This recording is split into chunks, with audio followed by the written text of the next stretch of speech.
જય દ્વારકાધીશ. જય દ્વારકાધીશ. અમૃત પુષ્પ કેન્દ્ર ચલાલા અમૃત પુષ્પના સેવનથી ખૂબ જ સરસ રિઝલ્ટ મળે છે. ભાઈ આવ્યા છે, એમની સાથે વાતચીત કરીએ. ભાઈ, કયું ગામ? મારું ગામ વાંગર, મહુવા તાલુકો. તમારું આખું નામ જણાવો. મારું નામ ભરતભાઈ આનંદભાઈ ઢાપા. હવે આપ અમૃત પુષ્પ કોના માટે અને શું તકલીફ માટે લઈ ગયા હતા? અમૃત પુષ્પ મારા માટે લઈ ગયા હતા. મને તકલીફ લીવરની નળી બ્લોક છે. એટલે ઈ તમને તકલીફ ક્યારે થઈ? મારે તકલીફ 2017 જ છે.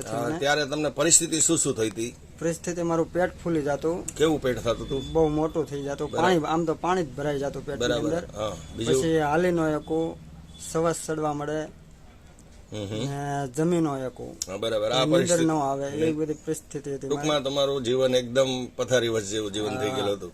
બરાબર. ત્યાર પછી તમે એના માટે શું પ્રયોગ કર્યો? એના માટે હું દવાખાને ગયેલો. સ્ટેન્ડ મુકાવેલું છે મેં લીવરની નળીનું. નળી માટે? હા.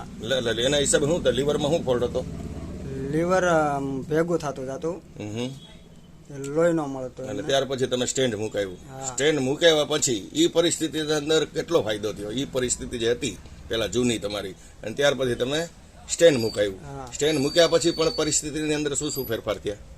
પછી તો મહિનોથી સારું રહ્યું. પછી કોઈ પાછું હતું એમને પ્રોબ્લેમ. ત્યાર પછી તમે કેટલો ટાઈમ હેરાન થયા? 3 વર્ષ. સ્ટેન્ડ મૂક્યા પછી 3 વર્ષ તમારી પરિસ્થિતિ હતી એવી ને એવી ખરાબ રહી.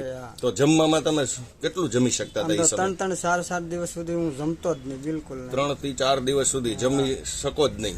તો પછી તમારે ખાવા પીવામાં ખાવું તો શું ખાઈ શકો? કેટલું ખાઈ શકો? ખાય જ ન એકતો. તો તમારી એકદમ શારીરિક સ્ટેમિના કેવી? શરીરની શક્તિ જ નથી. હું હાલી જ ના એકતો. એટલે પથારીનું જીવન. બરાબર. ત્યાર પછી તમે અમૃત પુષ્પની કેટલી બોટલનું સેવન કર્યું?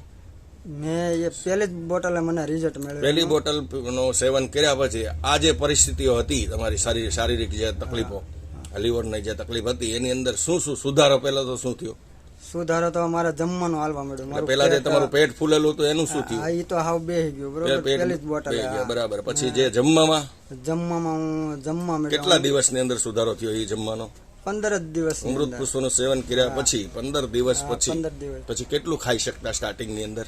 3-4 રોટલી ખાઈ શકતા. સ્ટાર્ટિંગ 15 દિવસ પછી તમને આ પરિસ્થિતિ બધી આગે પડી ગઈ. પછી જે શારીરિક અશક્તિ, નબળાઈ, જે નીંદર ન આવતી, જે પરિસ્થિતિ હતી, એમાં શું સુધારા થતા ગયા? એમાં બહુ સુધારો થઈ ગયો મારે. નીંદર તો મને પહેલી જ બોટલ નીંદર આવવા મળી, નકર નીંદર જ ન આવે. એટલે જમવાનું ચાલુ થઈ ગયું. અને જે નબળાઈઓ હતી, જે હાલવા ચાલવામાં, એમાં કેટલો ફેરફાર થયો? એમાં બહુ રાહત થઈ. ત્યાર પછી ધીમે ધીમે તમે કેટલી બોટલનું અત્યાર સુધીમાં સેવન કર્યું? ત્યારે બોટલ તો મને યાદ નથી, પણ 1.5 વર્ષથી તમે અમૃત પુષ્પનું સેવન. અગાઉ તમે જયારે પહેલી બોટલ ત્યારે તમે રિવ્યુ તો આપેલો મને, ત્યારથી તમને પણ આજની તારીખે તમારી આ ટોટલ તકલીફો એની અંદર કોઈ પણ પ્રોબ્લેમ છે આજની તારીખે? નહીં.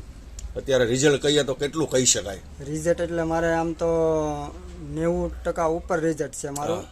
આમ તો 100% કયો તો હાલે. હું અત્યારે કામે જ આવું છું. પેલા તમે કેટલા વર્ષ કામ ન કરી શક્યા? કામ મેં 7 વર્ષ બસ બીમાર પડ્યો ચારનો 7 વર્ષથી કામ જ કર્યું. ટોટલ જીવન ટૂંકમાં આપણું હાવ એકદમ ભાણ થઈ ગયેલું. બરાબર. ત્યાર પછી અમૃત પુષ્પના સેવનથી તમારે નવું જીવન મળ્યું ભગવાનની દયાથી. બરાબર. તો તમારો ફોન નંબર જણાવો ભગવાન. મારો ફોન નંબર છે 63 5 33 10 1 84. એકદમ ધીમેથી ફરીવાર બોલો. 63 5 33 10 1 84. બરાબર. આવી તકલીફ વાળા કોઈ લોકો તમારી આગળ અમૃત પુષ્પની જો જાણકારી માંગે તો પ્રેમથી અમૃત પુષ્પ વિશેની જાણકારી આપજો. જય દ્વારકાધીશ. જય દ્વારકાધીશ. જય ગુરુ મહારાજ. જય ગુરુ મહારાજ. જય દાન મહારાજ. જય દાન. જય સિયારામ. જય સિયારામ.